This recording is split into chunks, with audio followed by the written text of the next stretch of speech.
Super prime ಎಟ್ 9ನಲ್ಲಿ ಇವತ್ತಿನ ಇಡೀ ದಿವಸದ ಪ್ರಮುಖ ಬೆಳವಣಿಗೆಗಳ ವಿಶೇಷ ವರದಿಗಳನ್ನು ನಿಮಗೆ ತೋರಿಸ್ತಾ ಹೋಗ್ತೀನಿ. ಅದಕ್ಕಿಂತ ಮುಂಚಿತವಾಗಿ ರಾಜ್ಯ, ದೇಶ ಹಾಗೂ ವಿದೇಶಗಳಲ್ಲಿ ನಡೆದಿರುವ ಟಾಪ್ 18 ಸುದ್ದಿಗಳನ್ನು ನೋಡೋಣ.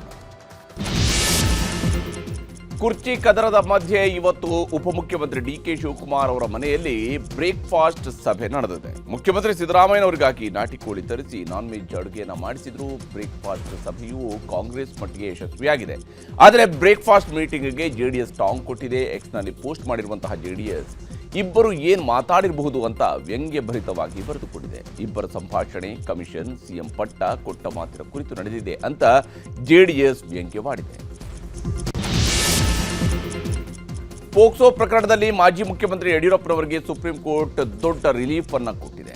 ಹೈಕೋರ್ಟ್ ಆದೇಶವನ್ನು ಪ್ರಶ್ನಿಸಿ ಯಡಿಯೂರಪ್ಪ ಮತ್ತು 4 ಆರೋಪಿಗಳು ಸುಪ್ರೀಂ ಕೋರ್ಟ್ ಮೊರೆ ಹೋಗಿದ್ದು, ಸಿಜೆಐ ಸೂರ್ಯಕಾಂತ್ ನೇತೃತ್ವದ ತ್ರಿಸದಸ್ಯ ಪೀಠ ಅರ್ಜಿ ವಿಚಾರಣೆ ನಡೆಸಿ ಪೋಕ್ಸೋ ಕೇಸ್ ವಿಚಾರಣೆಗೆ ತಡೆ ನೀಡಿದೆ. ಸ್ಮಾರ್ಟ್ ಮೀಟರ್ ಟೆಂಡರ್ ಹಗರಣ ಸಂಬಂಧ ಸಚಿವ ಕೆಜೆ ಜಾರ್ಜ್ ಸೇರಿದಂತೆ ಹಲವರ ವಿರುದ್ಧ ದಾಖಲಾಗಿದ್ದ ದೂರುಗಳನ್ನು ಹೈಕೋರ್ಟ್ ರದ್ದುಪಡಿಸಿದೆ. ಬಿಜೆಪಿ ನಾಯಕರು ದಾಖಲಿಸಿದ್ದ ಕೇಸ್ ರದ್ದುಪಡಿಸಿ ನ್ಯಾಯಮೂರ್ತಿ ಎಂಐ ಅರುಣ್ ಅವರಿದ್ದ ಪೀಠ ಆದೇಶವನ್ನು ನೀಡಿದೆ.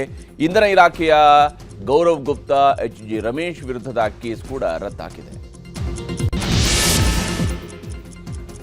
ರಾಜ್ಯ ಬಿಜೆಪಿಯಲ್ಲಿ ನಾಯಕತ್ವದ ಬಿಕ್ಕಟ್ಟು ಜೋರಾಗಿದೆ. ರಾಜ್ಯಾಧ್ಯಕ್ಷ ವಿಜೇಂದ್ರ ಅವರ ಬದಲಾವಣೆಗೆ ಆಗ್ರಹಿಸಿ ಬಿಜೆಪಿಯ ರೆಬೆಲ್ ನಾಯಕರು ದೆಹಲಿಗೆ ಹಾರಿದ್ದಾರೆ.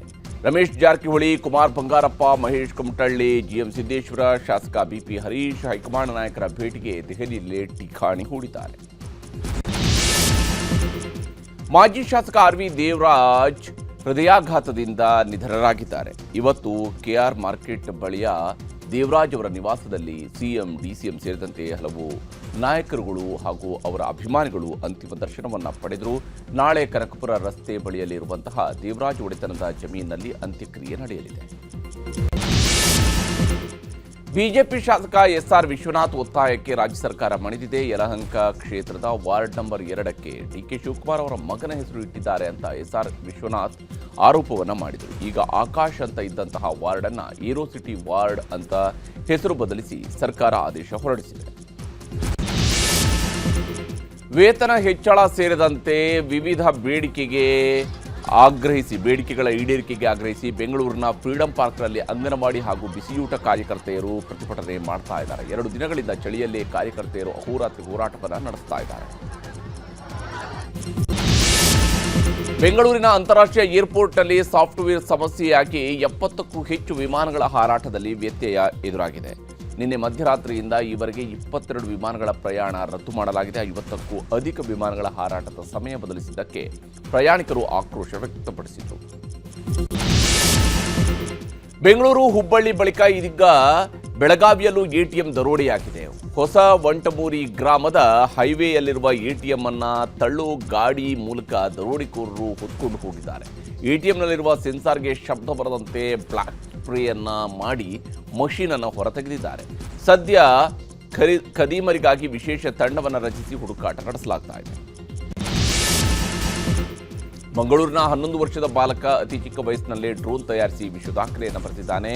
ಮಂಗಳೂರಿನ ಡಿಪಿಎಸ್ ಶಾಲೆಯ 6ನೇ ತರಗತಿಯ ವಿದ್ಯಾರ್ಥಿ ಈಶಾನ್ ವಿಕ್ರಮ್ ಈ ಸಾಧನೆಯನ್ನು ಮಾಡಿದ್ದಾನೆ. ಸೆಪ್ಟೆಂಬರ್ 8, 2025ರಂದು ಈಶಾನ್ ಈ ಸಾಧನೆ ಇಂಟರ್ನ್ಯಾಷನಲ್ ಬುಕ್ ಆಫ್ ರೆಕಾರ್ಡ್ಸ್ನಲ್ಲಿ ಅಧಿಕೃತವಾಗಿ ದಾಖಲಾಗಿದೆ. ಕೇಂದ್ರ ಸರ್ಕಾರ ಪ್ರಧಾನಮಂತ್ರಿ ಕಚೇರಿಯನ್ನ ಸೇವಾ ತೀರ್ಥ ಅಂತ ಮರುನಾಮಕರಣ ಮಾಡಿದೆ. ಕೇಂದ್ರ ಸಚಿವಾಲಯವನ್ನ ಕರ್ತವ್ಯ ಭವನ ಎಂದು ಮರುನಾಮಕರಣ ಮಾಡಲಾಗಿದೆ.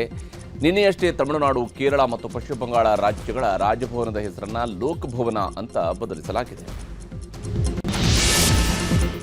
ದೇಶದಲ್ಲಿ ಸೈಬರ್ ವಂಚಕರ ಜಾಲಕ್ಕೆ ಬ್ರೇಕ್ ಹಾಕೋದಕ್ಕೆ ಕೇಂದ್ರ ಸರ್ಕಾರ ಎಲ್ಲ ಮೊಬೈಲ್ಗಳಲ್ಲಿ ಸಂಚಾರ್ ಸಾಥಿ ಅಪ್ಲಿಕೇಶನ್ ಅನ್ನು ಇನ್ಸ್ಟಾಲ್ ಮಾಡೋದಕ್ಕೆ ಸೂಚಿಸಿದೆ. ಆದರೆ ಸಂಚಾರ್ ಸಾಥಿ ಆ್ಯಪ್ ಮೂಲಕ 140 ಕೋಟಿ ಭಾರತೀಯರ ದತ್ತಾಂಶಗಳ ಕಳ್ಳತನ ಆಗಲಿದೆ ಅಂತ ಪ್ರತಿಪಕ್ಷಗಳು ತೀವ್ರ ವಿರೋಧ ವ್ಯಕ್ತಪಡಿಸಿದ್ದಾವೆ. ಇದಕ್ಕೆ ಸ್ಪಷ್ಟನೆ ನೀಡಿರುವ ಕೇಂದ್ರ ದೂರಸಂಪರ್ಕ ಖಾತೆಯ ಸಚಿವ ಜ್ಯೋತಿರಾದಿತ್ಯ ಸಿಂಧಿಯಾ ಸಂಚಾರ್ ಸಾಥಿ ಆ್ಯಪ್ ಡೌನ್ಲೋಡ್ ಕಡ್ಡಾಯ ಅಲ್ಲ ಅಂತ ಸ್ಪಷ್ಟನೆ ನೀಡಿದ್ದಾರೆ.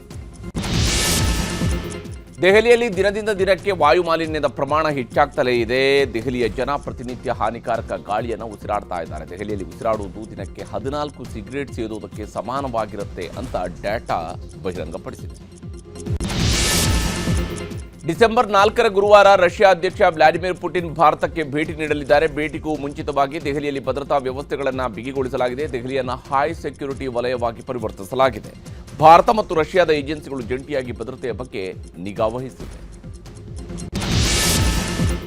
ಅಮೆರಿಕದಲ್ಲಿ ಅನಿವಾಸಿ ಭಾರತೀಯರು ಹೊಸ ಇತಿಹಾಸವನ್ನು ನಿರ್ಮಿಸಿದ್ದಾರೆ. ಮರ್ಕರ್ ಹೆಸರಿನ ಎಐ ಸರ್ವಿಸ್ ಸ್ಟಾರ್ಟ್ಅಪ್ ಕಂಪನಿ ಸ್ಥಾಪಿಸಿದ ಆದರ್ಶ್ ಹಿರೇಮಠ, ಸೂರ್ಯ ಮಿಧಾ ಮತ್ತು ಬ್ರೆಂಡಾನ್ ಪೂಡಿ ಅನ್ನೋರು ವಿಶ್ವದ ಅತ್ಯಂತ ಕಿರಿಯ ವಯಸ್ಸಿನ ಶತಕೋಟ್ಯಾಧಿಪತಿಗಳು ಅನ್ನುವಂತಹ ಕೀರ್ತಿಗೆ ಭಾಜನರಾಗಿದ್ದಾರೆ. ಅಂದಹಾಗೆ ಆದರ್ಶ್ ಹಿರೇಮಠ್ ಕರ್ನಾಟಕ ಮೂಲದವರು ಅನ್ನೋದು ಹೆಮ್ಮೆಯ ವಿಷಯ.